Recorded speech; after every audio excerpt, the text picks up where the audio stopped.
সারদা মায়ের পুণ্যভূমিতে স্থাপিত হল জয়রামবাটি স্টেশন।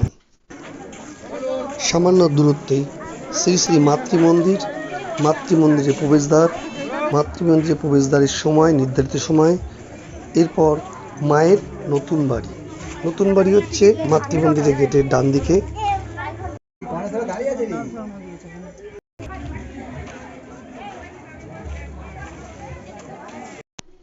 অনেকটি স্থান জুড়ে মা সারদামণির ঘাট। বহু দূর দূরান্ত থেকে দর্শনার্থীরা আসেন মায়ের এই স্থানে শুধু একটু পুণ্যার্জনের জন্য। প্রতিদিনই খোলা ভক্তবৃন্দের সেবার জন্য মায়ের রন্ধনশালা।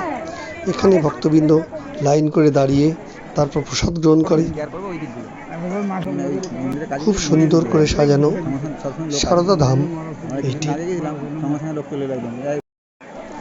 জয়রামবাটিতে এই স্থানে মায়ের সন্ধ্যা আরতি অনুষ্ঠিত হয়। প্রতিদিনই দুপুরবেলায় চলে এই দুপুরের মধ্যাহ্ন ভোজন। মায়ের রন্ধনশালা কোনোদিন বন্ধ যায় না। মধ্যাহ্ন ভোজনের কক্ষের পিছন গেটের সামনেই রয়েছে গোশালা।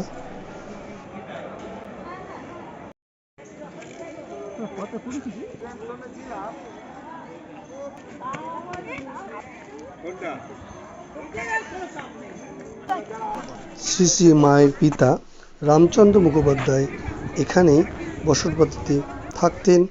শ্রী শ্রী মা এখানে 9 বছর পর্যন্ত এই বাড়িতে ছিলেন। তারপরেই তিনি তার সামনেই অফিসের সামনে যে বাটি সেখানে বাস করতেন। সেখানে তার পুরাতন বাড়ি বলি সেটি বিখ্যাত।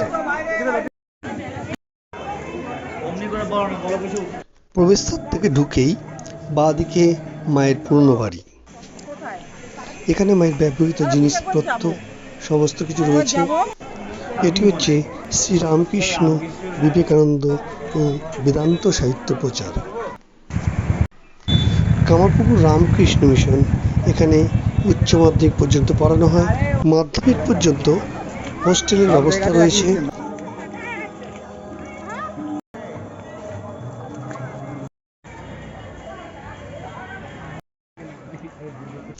শ্রী শ্রী রামকৃষ্ণের স্মৃতি বিজড়িত লাহাপুকুর।